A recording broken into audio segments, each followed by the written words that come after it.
Tuguhaye ikaze mu makuru yacu. Nta makuru rero aba agenda agaruka ku ngingo z'ingenzi zitandukanye, amakuru aba arimo aravugwa mu bihugu bitandukanye byo mu karere k'ibiyaga bigari, muri Repubulika Iharanira Demokarasi ya Kongo, muri Uganda, muri Tanzania, mu Burundi ndetse no mu Rwanda. Tuguhaye ikaze rero mu makuru yacu agiye kugaruka ku ngingo z'ingenzi zitandukanye.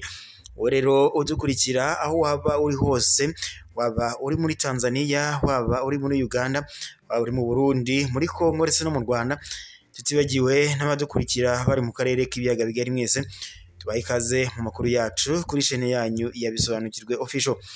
Wowe rero waba utarakanda subscribe cyangwa sabone bitewe n'ururimi ukoresha, ndakubwira kukandaho maze ukazajya uba uwa mbere kubona amakuru n'ibiganiro tuba tugenda tukugezaho kuri iyi chaîne yacu ya Bisobanukirwe Official.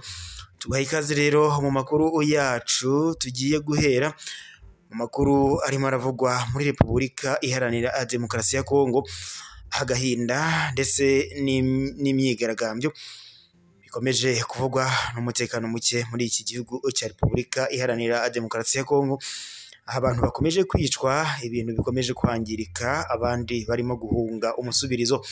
Amakuru arimo aravugwa muri Kongo atari meza, abaturage ba Repubulika Iharanira Demokarasi ya Kongo bakomeje kwicwa ndetse abandi bakaba bakomeje guhunga. Amakuru yacu rero agiye kugaruka ku ngingo zivuga ko Loni ikomeje gutabariza abanyekongo bakomeje kwicwa umusubirizo muri iki gihugu cya Repubulika Iharanira Demokarasi ya Kongo. Repubulika Iharanira Demokarasi ya Kongo ni igihugu gikomeje kuvugwamo intambara mu buryo budasanzwe, aho ikomeje kugenda yibasira abaturage mu bice bitandukanye bigize iki gihugu cya Repubulika Iharanira Demokarasi ya Kongo. Nubwo umukuru w'icyo gihugu Antoine Felix Tshisekedi ubwo yiyamamarizaga manda ya kabiri yari yarahiriye ko agiye kugabanya imitwe yitwaje intwaro ikomeje kugaragara muri iki gihugu cya Repubulika Iharanira Demokarasi ya Kongo. Mu bihe bishize humvikanye intambara yabaye muri Mweso, aho abaturage benshi bakomeje kwicwa, abasaga 20 barishwe ndetse abasaga 27 nabo ngo barakomereka. Amakuru rero yashyizwe ahagaragara nyuma y'uko umuryango w'abibumbye ushinzwe ibiribwa ku isi PAM wakomeje kugenda utangaza ko abanyekongo bakomeje kwicwa ndetse abandi bakaba bakomeje kuvanwa mu byabo.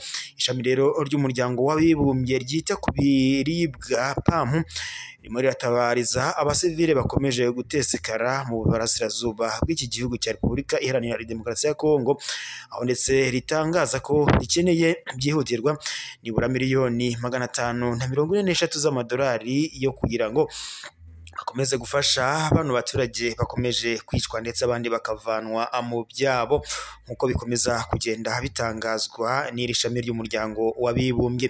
Iri shami ry'umuryango w'abibumbye PAM ryavuze ko kandi hari ibikorwa by'ubutabazi bizatangira kuva muri Gashyantare kugeza muri Nyakanga umwaka wa 2024.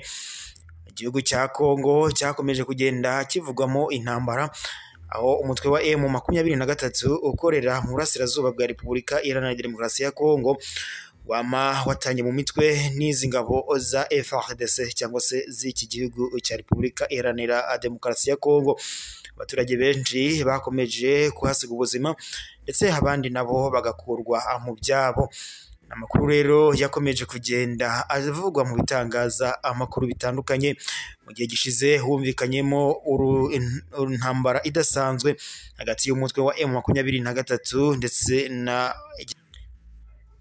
amakuru rero atangazwa n'ibi bitangaza amakuru bitandukanye, haba igihe Reuters ndetse n'ibindi bitandukanye bitangaza ko iki gihugu cya Repubulika Iharanira Demokarasi ya Kongo gikomeje kugaragaramo intambara zidasanzwe hagati y'umutwe wa M23 ndetse n'iki gihugu cya Repubulika Iharanira Demokarasi ya Kongo n'izo ngabo zacyo za FARDC. M23 ni umutwe witwaje intwaro ukorera mu burasirazuba bwa Repubulika Iharanira Demokarasi ya Kongo, bakaba hari abanyekongo bakomeje gushaka uburenganzira bwabo muri iki gihugu cya Repubulika Iharanira Demokarasi ya Kongo, ariko umukuru w'iki gihugu Antoine Felix Tshisekedi akaba atarigeze abumva cyangwa se aha agaciro ubusabe bw'aba banyekongo. Umutwe wa M23 ndetse n'igisirikare cya FARDC mu gihe gishize byarimo bivuga ko hataramenyekana hagati ya FARDC ndetse na M23 abakabye igitero muri Mweso maze hagicwa abasivile bagera kuri 20 ndetse abagera kuri 27 bagakomerekera muri icyo gitero. Mu gihe gishize kandi hakomeje kugenda hakwirakwizwa amafoto agaragaza ibyangiritse bitandukanye muri iki gihugu cya Repubulika Iharanira Demokarasi ya Kongo mu gihe habaga imirwano hagati ya M23 ndetse na FARDC. Muri iki gihugu cya Repubulika Iharanira Demokarasi ya Kongo hakomeje kuba intambara ndetse aribwo haje no koherezwa ingabo mu butumwa bw'amahoro nk'iza SADC ndetse n'igisirikare cy'u Burundi ndetse n'izindi ngabo zitandukanye. FARDC rero yifashishije izi ngabo kugira ngo ikomeze kurwanya umutwe wa M23 ariko kugeza amagingo aya abaturage benshi bakaba bakomeje kuhasiga ubuzima. Nuko rero bitangazwa n'umuryango w'abibumbye wita ku biribwa PAM uvuga ko hari inkunga iri gusabwa nyuma y'uko muri Kivu y'Amajyaruguru intambara ikomeje kuvuza ubuhuha hagati y'umutwe wa M23 ndetse n'ihuriro rya FARDC, aho abaturage bakomeje gupfa abandi bagahunga. Kubera rero ibyo bibazo bitandukanye by'intambara biri mukomeje kugaragara muri iki gihugu cya Repubulika Iharanira Demokarasi ya Kongo, bavuga ko iyo mpamvu rero uyu muryango w'abibumbye PAM urimo urahatirwa kuvugurura byihuse gahunda zawo zo gufasha abarimo baragirwaho ingaruka y'umutekano muke ukomeje kugaragara muri Repubulika Iharanira Demokarasi ya Kongo.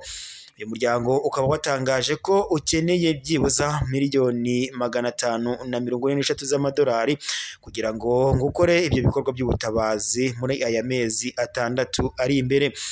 Kugeza ubu muri Repubulika Iharanira Demokarasi ya Kongo abantu bagera kuri miliyoni 23.4 bari mu bihe by'ibura ry'ibiribwa, aho harimo ndetse miliyoni 5.4 mu ntara za Ituri, Kivu y'Amajyaruguru ndetse no muri Kivu y'Amajyepfo ho muri Repubulika Iharanira Demokarasi ya Kongo.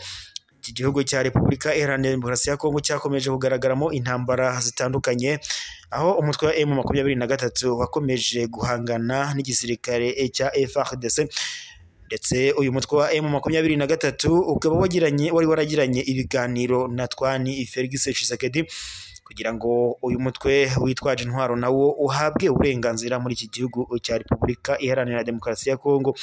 Ariko umukuru w'iki gihugu Twani Felix Tshisekedi akaba atarigeze aha agaciro ubusabe bw'uyu mutwe wa M23.